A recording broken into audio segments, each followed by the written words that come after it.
Children of God एक ऐसा subject है जो ऊर्जा का सब्जेक्ट है। हम लोग किन्नर को थर्ड सिटीजन की तरह देखते हैं। तो ये फिल्म उस ऊर्जा की बात करती है जो कृष्ण ने महाभारत के टाइम शिकंडी को सामने पेश करके भीष्म पितामह से हथियार डलवा दिए। ये वो किन्नर की बात करती है जो रामायण में राम की 14 साल की सबसे ज़्यादा वेट किसने करी? किन्नर ने वेट करी। मगर सबसे ज़्यादा अस्तित्व किसने दिया?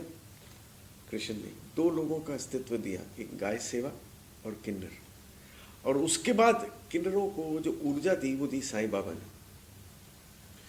क्योंकि आज मेरा नाम साईं बाबा से इतना जुड़ा है और कोई 70-75 किताबें लिखी हैं उनकी वेरियस मैसेजेस पे, कृष्णा पे, और मेरी रिहायश ही वृंदावन में है। तो ये जो फिल्म बनाई है, देखिए कोई भी सब्जेक्ट बड़ा तब तक नहीं बन सकता जब तक वो बड़े स्क्रीन पे आज तक नहीं आए। वो ठीक है, सैटेलाइट पे आ जाए, नेटफ्लिक्स पे आ जाए, दूसरे पर, तब तक वो स्टार नहीं बनता। स्टार खाली, मेरा मानना है, स्टार टेलीविज़न बनाता है, डिजिटल थिएटर बनाता है और सुपरस्टार राइटिंग बनाती है। तो ये दोनों चीज़ कभी ज़िंदगी में जाएगी नहीं। तो अगर ये फिल्म पर्दे पे नहीं रिलीज़ होगी तो वो अस्तित्व नहीं रहेगा। और ये फिल्म इसलिए बनाई because they are the children of God. And आज के बाद we don't want to call them kinnar, we want to call them children of God. अगर वो मैसेज चला गया, क्योंकि पहला मैसेज जो मैंने दिया था दुनिया को, भारत को, कि साईं बाबा आज पूरे घरों में इंडिया में बैठ गए 20 साल में, ऐसा आज तक ज़िंदगी में, हिस्ट्री में नहीं हुआ। तो अगर वो सक्सेसफुल हो तो शायद ये भी सक्सेसफुल हो जाए। दुआ करता हूँ उससे। बट जो भी फिल्म बनी है बहुत पैशन से, शिद्दत से, उत्तरांचल, मध्य प्रदेश, दिल्ली और आउटसाइड दिल्ली ये फिल्म शूट हुई है। So it is not a one location film. Madhya Pradesh tourism इसके साथ हमारा सपोर्ट कर रही है। और जो लोकेल्स हैं, तो इस फिल्म के अंदर शिवम स्तोत्रम भी है और मौला मेरे मौला भी है, और एक गाना है जिसमें कहते हैं तू मेरा सहारा। शिवा और कृष्णा सब है, क्योंकि इनके जो ईस्ट है किन्नर के, आज शिवा, कृष्णा और साईं बाबा को मानते हैं। और I am very graced that ऐसी सेवा मुझे मिल पाई। अब आप लोगों के सामने है, आप लोग जितना इसका प्रचार करेंगे उतना ही ये शायद मुद्दा ऊपर उठ सकता है। अभी तक तो 3 मेजर कैरेक्टर्स हैं। एक ये है जिनने जेंडर चेंज किया है फिल्म के अंदर, एंड मेरा कैरेक्टर सूत्रधार का है, जो मैं रियल लाइफ में करता हूँ वही है। और ये फिल्म एक ऐसे मुद्दे के ऊपर है जो डायरेक्टर ने बनाई है, जो मैंने मुद्दा कोविड के टाइम उठाया था और किन्नरों को अपने घर से निकाल के उनको मशीन्स दिए थे। तो उन लोगों ने 15 लाख मास्क बनाए थे जो हमारे भक्तों ने वर्ल्ड वाइड बांटे थे, ऑल ओवर इंडिया बांटे थे, क्योंकि उनको बेगिंग से छुड़वाया कि काम करें। वो मुद्दे के ऊपर ये फिल्म, फिर उनकी पास्ट लाइफ है, उनकी कहानी है कि कैसे ये लोग जीते हैं। बट मकसद एक ही है कि they should not be called kinnars, they should be called children of God.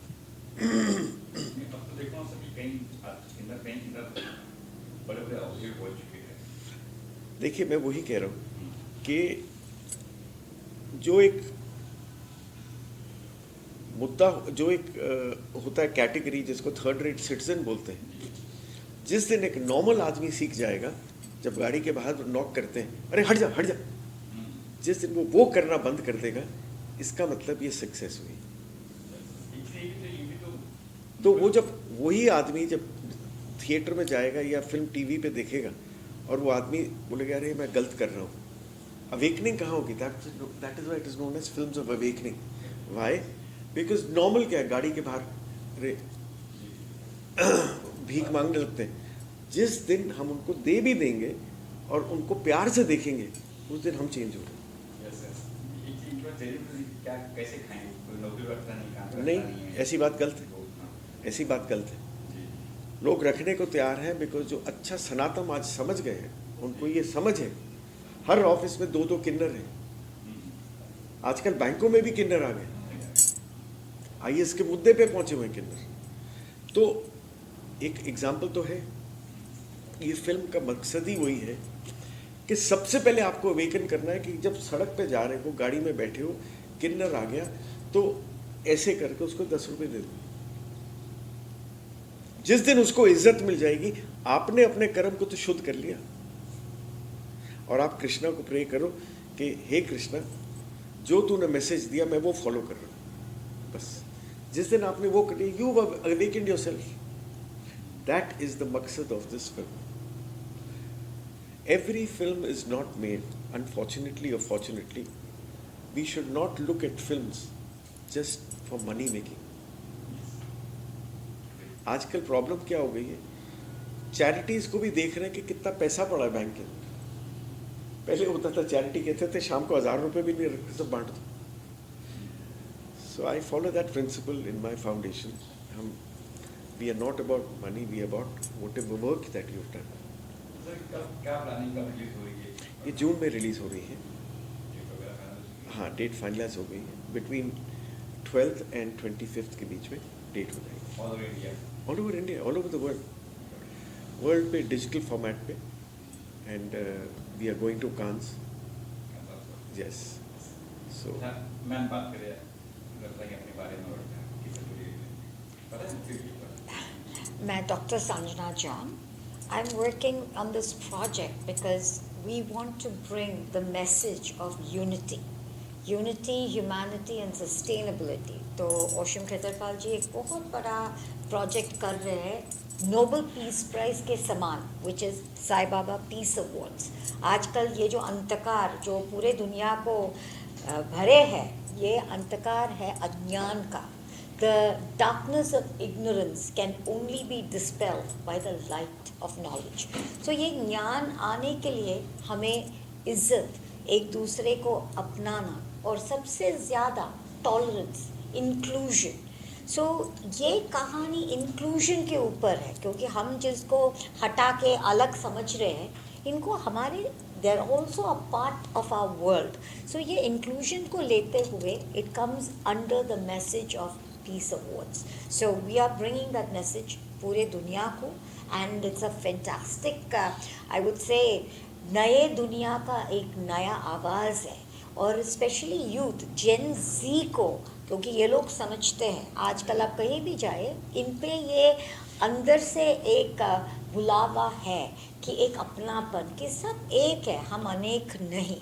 So I love the fact that this message through this film, ये चिल्ड्रन ऑफ गॉड, ये आप कैसे बोल सकते हैं आप नहीं और मैं हूँ, ऐसा कोई नहीं. सब उन्हीं का है और सब का मालिक एक. ये जो बाबा का मैसेज है, ये है जो साई बाबा पीस अवार्ड्स का मैसेज भी. और इसको लेते हुए चिल्ड्रन ऑफ गॉड इनको आगे लेते जा रहे हैं. And I think Khan film festival से लेके जितने भी फेस्टिवल्स हो, जितने भी I think acceptance होगा of inclusion, this is going to be a strong message. Sir क्या कुछ कहना चाहेंगे साथ ही साथ, जैसे कि आपकी फिल्म बड़ी स्पेशल है, बड़ी ही अनोखी है, क्या लगता है कि गवर्नमेंट के कुछ अधिकारियों को दिखाना चाहिए, लोगों की सोच बदलने की ज़रूरत है, स्कूल के सिलेबस में चीज़ें थोड़ी बदलने की ज़रूरत है, ताकि जो इज्जत है, जिसे आपने कहा इज्जत उनको ज़रूरत है, बचपन से सिखाया जाए. क्योंकि हम देखते हैं बहुत मेडिकल मजाक भी उनका उड़ाया जाता है बहुत सारी जगह पे, थर्ड जेंडर का, तो उस बारे में चीज़ें बदलाव आ गए. बिल्कुल ये प्लान्ड आउट है. इसका म्यूज़िक शिरडी में लॉन्च हो रहा है और वृंदावन में इसका ट्रेलर लॉन्च हो रहा है. फिल्म का जो रियल ट्रेलर है बिफोर दैट वहाँ पर इसलिए लॉन्च हो रहा है बिकॉज यूपी में ये कम्युनिटी यूपी बिहार में बहुत है. तीसरा, वी आर ट्राइंग कि एम्बेसडर्स को ये फिल्म दिखाई जाए सो दैट मैसेज इंडिया का स्ट्रॉन्ग जाए. आज इंडिया की जो भी वॉइस है, कुछ भी बोल ले वेस्ट, बट इंडिया की वॉइस सुनी जाती है. India is not the India it used to be 15 years back. आज the voice of an Indian is very strong. दूसरी बात है कि हम लोग during that time we are trying कि कॉलेज में लोगों को ये एज एन एजुकेशन ये फिल्म दिखाई जाए. We are trying that. किस तरह से स्क्रीन पर रिलीज होगी? नहीं, अभी तो सीधा कांस ले जा रहे हैं. ऐसे काफी तो हम लोग 5 दिन कांस में होंगे एंड कांस में मूवी को जहाँ भी शोकेस कर सकते हैं so that small territories go out. So have you seen the film so far, or are you going straight away to Cannes? Can't be going straight to Cannes. Actually. We've been invited by IMPA Wow. to do that, yeah. Thank you, sir. Thank you, ma'am. Thank you. Thank you.